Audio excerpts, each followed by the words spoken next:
Hey everybody, welcome back to the Purple A Society YouTube channel and my series called Real Talk with AI as we dive into some of my most profound conversations with Chat GPT.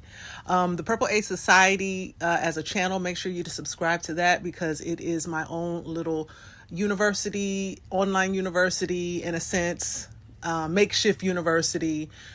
To help us transition to more fourth dimensional thinking. I've got all kinds of playlists out there in music and audiobooks. I just created a new playlist that that I've already unveiled, and it's all of the sacred texts, sacred spiritual texts, a lot of the ones that I've been able to find online. And you can listen to those audiobooks for free on the playlist. We've got lectures on there as well. And I have even, shorts that I'll be unveiling, one for activism, things for inspiration, things for self-power, spiritual shorts, all kind of stuff. So it's going to be a lot of fun. Stick with me to the end and I'll go over some information on my $7 a month mystery school where you get 4 episodes a month plus a book club where we're reading How to Win Friends and Influence People by Dale Carnegie. Now, today's episode of Real Talk with AI, we're dealing with the masculine and the feminine, okay? We're trying to get an understanding of things so that we can have a more reasonable view of it and we can put aside these nonsensical gender wars. Not to say that these conversations are not necessary, but at some point, when we've said the same thing over and over again and we've asked the same questions and we haven't gotten, now we need to say, okay, now what is the solution? Because it can't be us against them. It just can't. We can't operate and function like that in a high frequency where the masculine and feminine has to fight in order to feel significant. It's just not going to work. So I asked this first question in 2 parts, okay?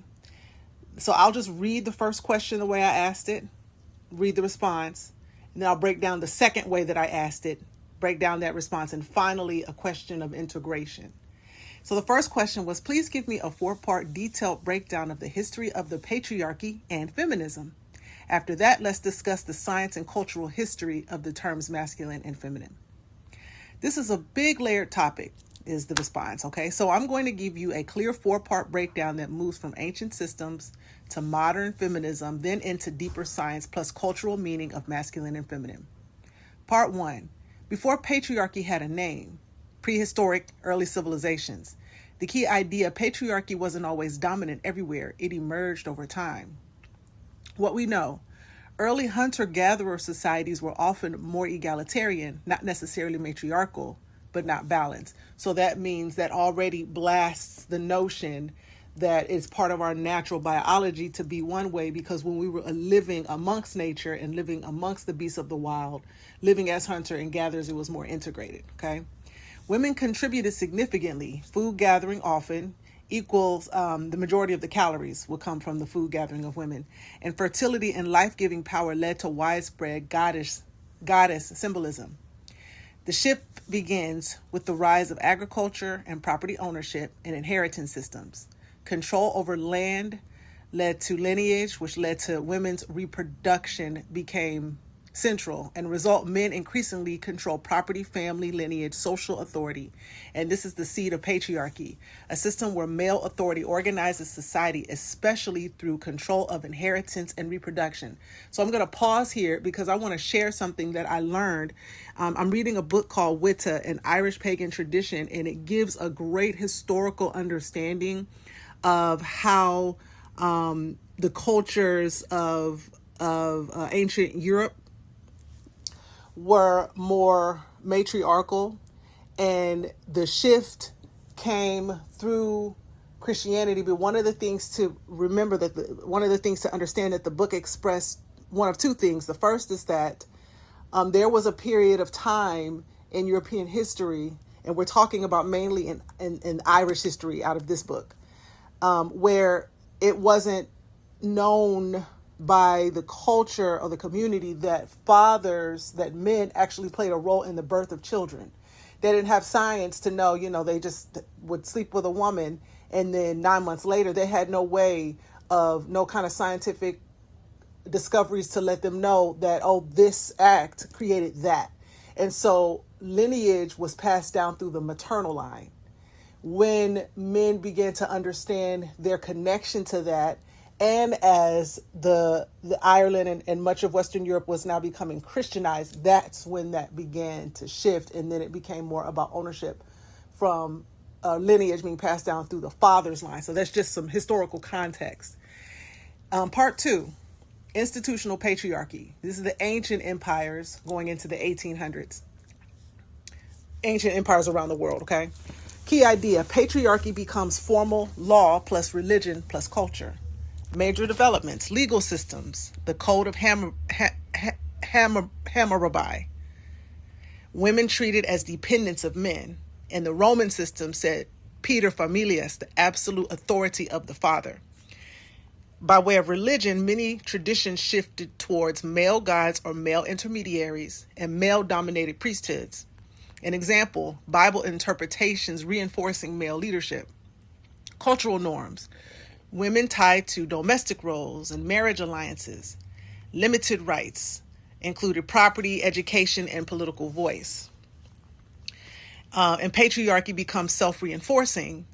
Law plus religion plus economy all support it. So women lost access to property and education and having a political voice because they were now relegated to domestic and marital roles.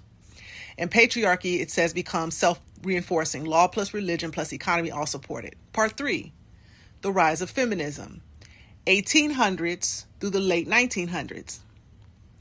Key idea: feminism emerges as a response to systemic inequality. And there were waves of feminism. So when men say, oh, feminism did this or that, or when anyone says that feminism did this or that, well, there's different waves, there's different categories.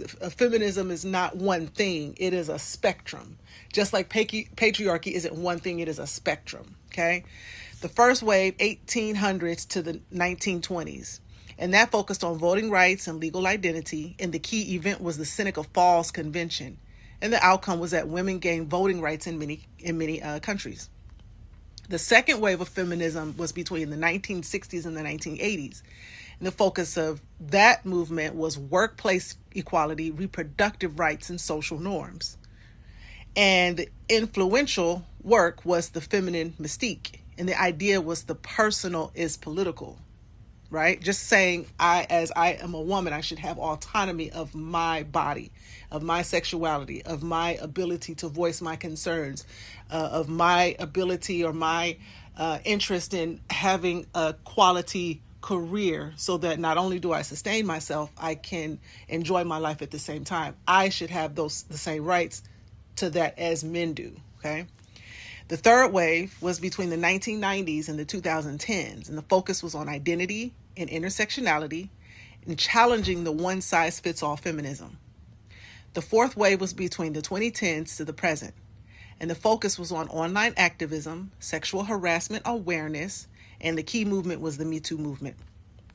Part 4, today's landscape, 2000s to now. The key idea is the conversation is no longer just men versus women. Current themes is gender as a spectrum because, an aside, a lot of us are not taught in the educational system. It's not discussed in mainstream medical communities between patients or whatnot that XX and XY are not the only two chromosomal patterns. We think that those are there's like 8 or 9 of them, but it's just not taught. We're taught only man and woman. We're taught XX and XY, but we're never taught about the nuances in between, is what this is talking about. Gender as a spectrum. Redefining masculinity and debates around power, biology versus culture, and equity versus equality. Important shift. We're moving from who has power to how should power be structured. And then now the discussion of the concepts of masculine and feminine, which is different than patriarchy and feminism. We're talking about the term masculine and feminine. So science plus cultural history. Number 1, the biological scientific perspective, core biological differences. Genetics, XX, female, XY, male, but variations exist. These are called intersex conditions, intersex. Hormone, testosterone being linked to aggression and risk-taking, and estrogen being linked to social bonding and emotional processing. Brain researchers, some average differences, spatial versus verbal tendencies, but overlap is huge and environment shapes expression. And it's important because biology influences tendencies and not destiny. Because remember, we both have a right and left brain. So we have a right brain that leans more to feminine attributes. We have a left brain which leans more to masculine attributes. We both have creative tendency. We both can have emotional tendency. We're both able to be creative and nurturing.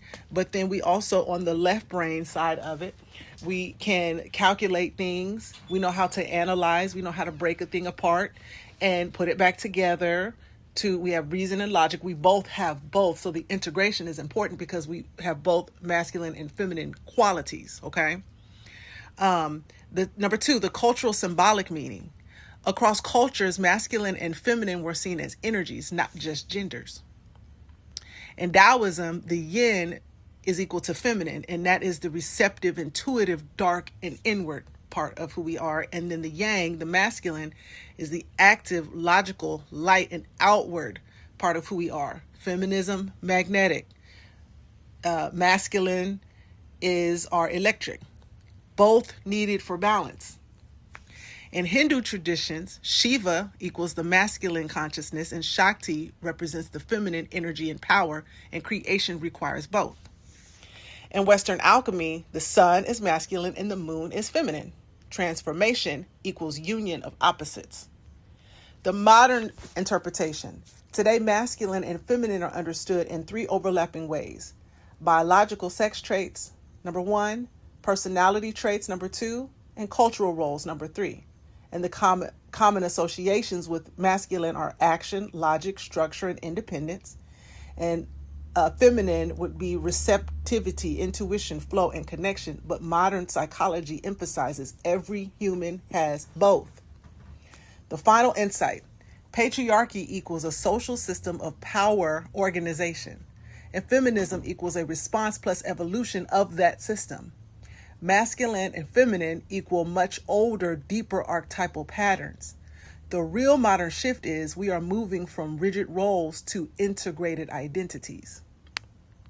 So the next question I asked was for a little bit more detail on that very discussion. I said on the first question of patriarchy and feminism and the terms masculine and feminine, I would like that info in more detail and depth, please.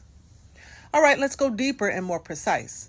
I'm going to expand what we started into a layered, almost under the surface breakdown so you can see not just what happened, but why it happened and how it still shapes language, identity, and power today. Part one, the deep origins of patriarchy. Material power, not just men in charge. The word patriarchy gets used loosely, but at its core, it means a system where male lineage, authority, and control over reproduction plus property organize society.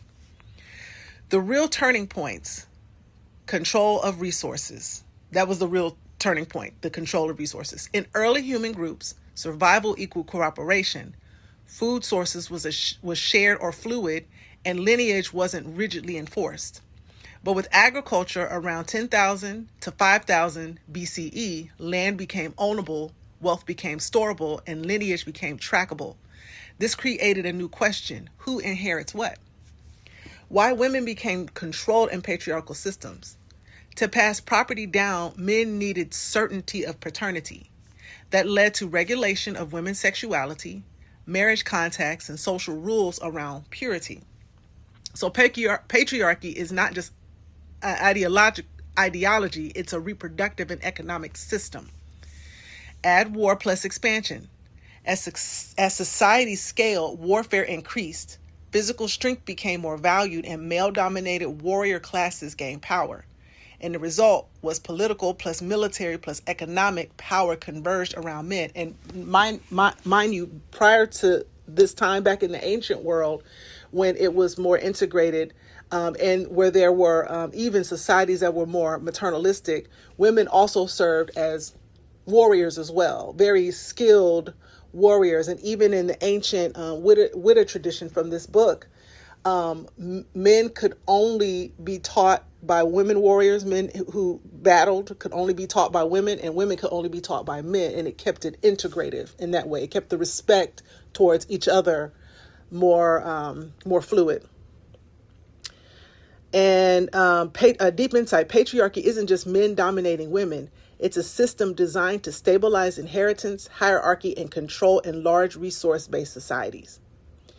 Part 2, how patriarchy became invisible or normalized. Once established, patriarchy didn't need force alone, it became belief. Step 1, law. Legal systems encoded women as dependents and men as heads of households. An example, the Code of Hammurabi, the Roman Pater Familias. Step 2 was religion. Spiritual authority shifted from earth fertility symbolism towards sky authority symbolism, and male encoded traits became order, logic, and authority. So one more aside.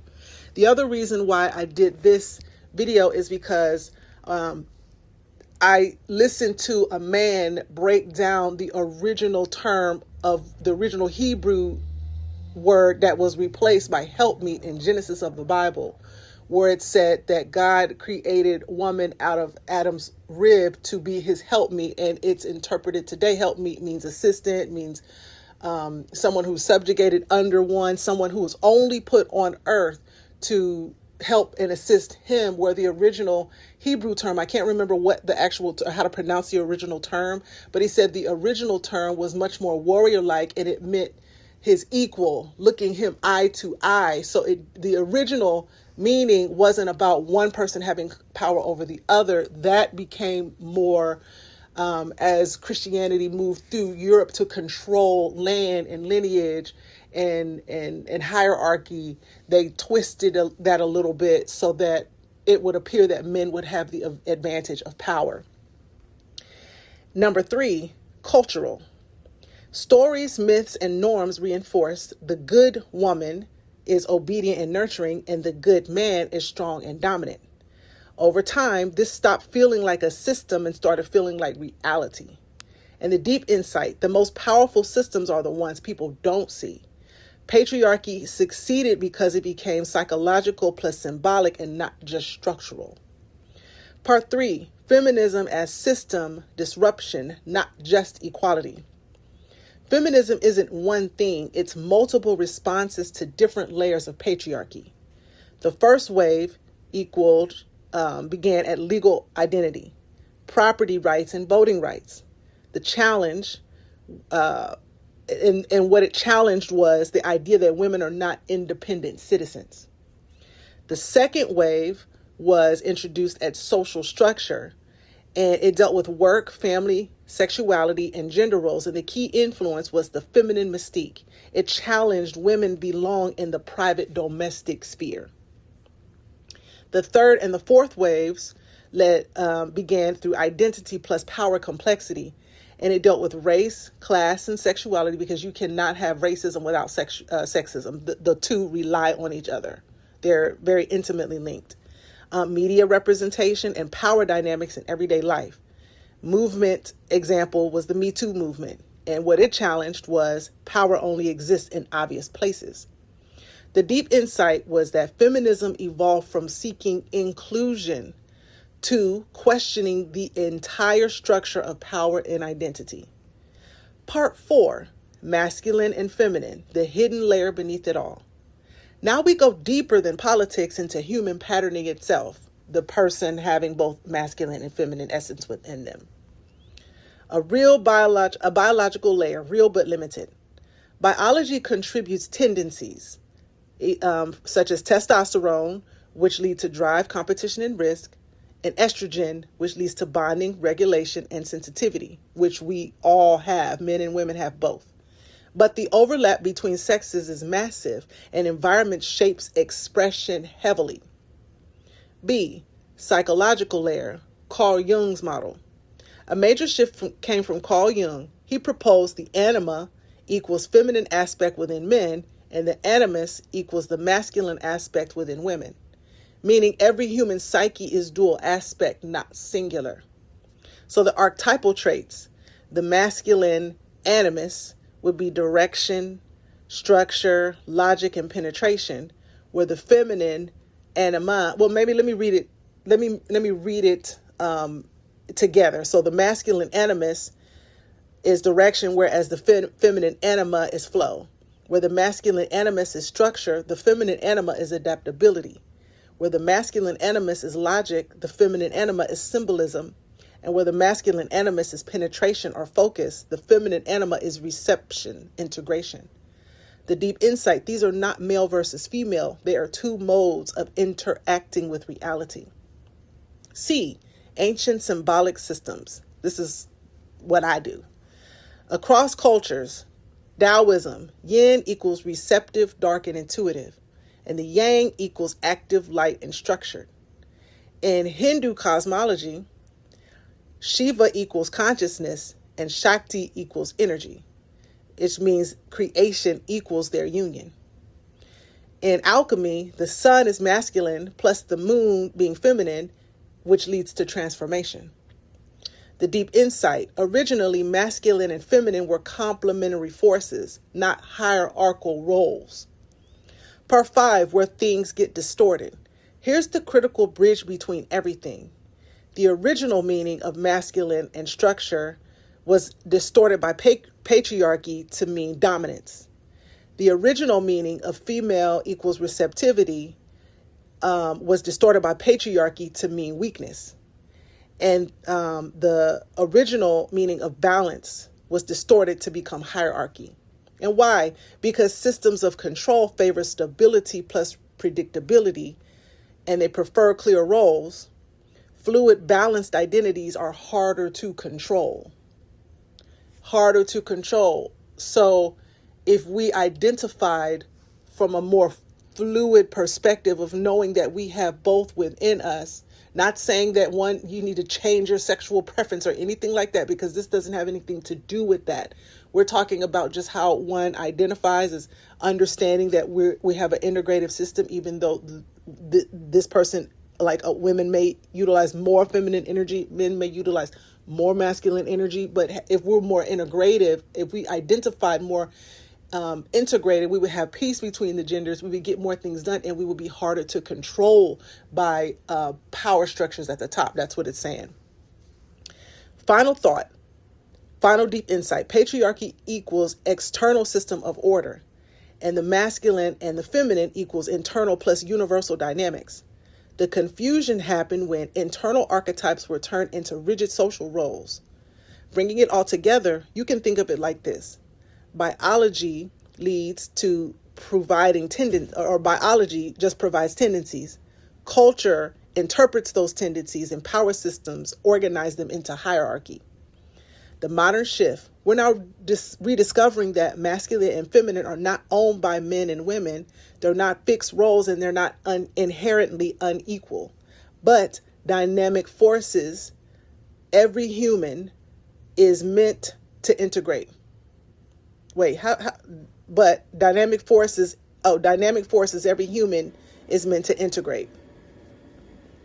I don't know how the grammar of that sentence. Dynamic forces, every human is meant to integrate. Oh, they're dynamic forces that every human is meant to integrate. Okay, I got it. If you want to go even deeper, we can explore the shadow side of masculine and feminine, and this gets very real psychologically, which I think I'm going to do in a future. We're going to deal with the shadow forces of that. Maybe I'll do that in the next one, go into the shadow attributes of it. And so then I said, from a fourth dimensional perspective, what would be the most socially reasonable and esoterically powerful way to integrate the duality? I'm going to meet you on both levels you're speaking from: practical social reality and esoteric fourth dimensional inner reality, and weave them together, because true integration isn't just mystical, it has to work in your life. First, what fourth dimensional perspective actually means grounded? Before we go symbolic, let's define it in a way that stays clear. A fourth dimensional perspective isn't literally a place. It's a mode of awareness where you see patterns instead of isolated events. You perceive duality as relationship, not opposition, and you operate from integration rather than reaction. Love that. So instead of masculine versus female, you see masculine and feminine as a feedback loop system. Part 1, the core principle of integration. Not balance, but dynamic polarity. Most people aim for balance, but balance is static. What you actually want is dynamic polarity, like breathing, not freezing. The real formula: masculine equals direction, structure, and decision, and the feminine equals sensation, intuition, and response. Integration looks like, number one, the feminine receives intuition, feeling, and data. Number two, the masculine decides through focus, structure, and action. Number three, the feminine adjusts through the feedback flow. And number four, masculine refines through course correction. And that loop is power. Esoteric insight. This loop is mirrored in breath through inhalation and exhalation, heartbeat through contraction and expansion, and creation itself. Part two, the internal integration, your nervous system. If y'all hear a bump, just please ignore that. I'm going to stay as real and authentic, but there is some work going on in the house downstairs, so please forgive the hammering. This isn't abstract. It's literally in your body. Two key systems. Sympathetic nervous system leads to action, which is masculine coded, and the parasympathetic system leads to rest and reception, which is feminine coded. Most people are imbalanced. Overactive masculine equals burnout, control, and anxiety, and the overactive feminine equals indecision, passivity, and overwhelm. Integration practice, real world. Instead of asking, am I in my masculine or feminine? Ask what is needed right now, structure or flow. Example, a creative idea hits, which is feminine, and you schedule and execute, which is masculine. Power equals using both on purpose. Number three, the socially responsible integration. Here's where a lot of people lose grounding. A 4D perspective that ignores society becomes isolated, misunderstood, and ineffective. Socially intelligent integration means, number one, context awareness. Different environments reward different expressions. Work often values structure, which is masculine coded, and relationships require emotional attunement, which is feminine coded. Number two, fluid identity, not rigid performance. Instead of I am in my feminine or I am in my masculine, you become adaptive. Number three, power without rejection of reality. You can understand that patriarchy exists and gender norms exist without being unconsciously controlled by them. And key insights. The most effective people are not extreme. They are contextually integrated. They're integrated based on the context of the situation or environment or around the people that they are with or in. Part four, the esoteric power layer. This is where it gets real. Across traditions, integration of masculine and feminine is considered the gateway to higher consciousness.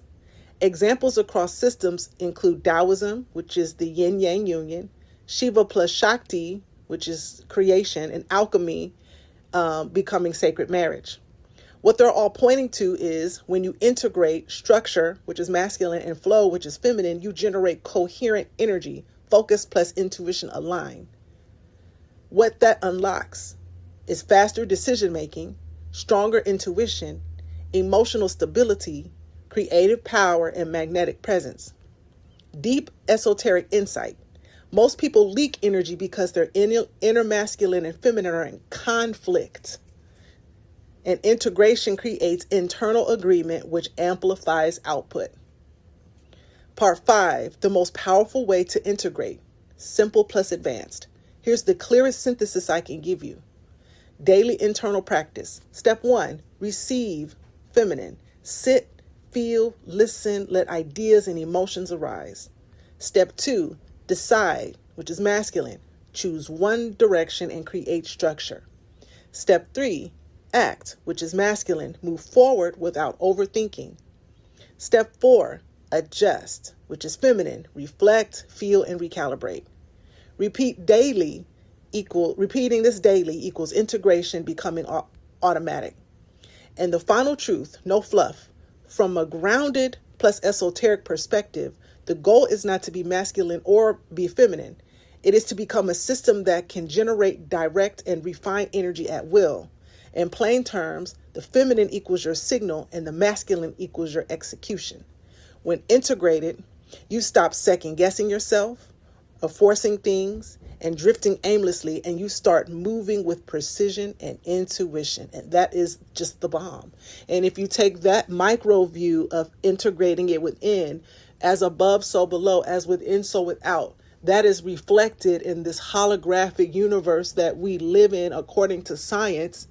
And it's reflected in our environment. And when the masculine of men and the feminine of women can integrate as well, we stop leaking energy and we can move more with flow, and we're less it's harder to control us as a people, as a group. Let's get it together and stop all this fighting back and forth between each other. Let's just understand, learn the history, and become more integrated.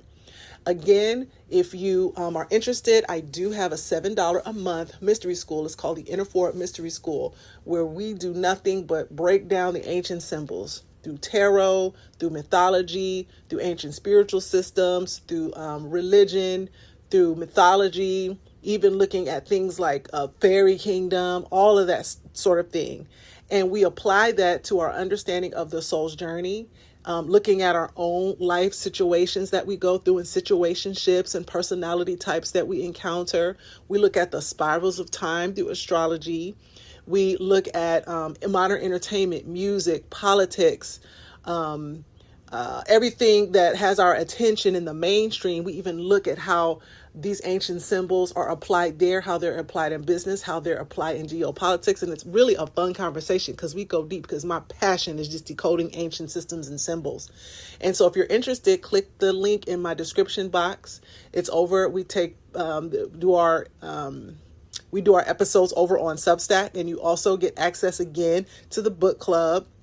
And that's also a part of each episode. And we're in the middle of chapter 2 of How to Win Friends and Influence People. You can listen to one full episode for free. I highly advise you to listen to the one that I did yesterday over there. You can listen to that for free. It was really, really good, almost 2 hours. And we went deep, deep, deep.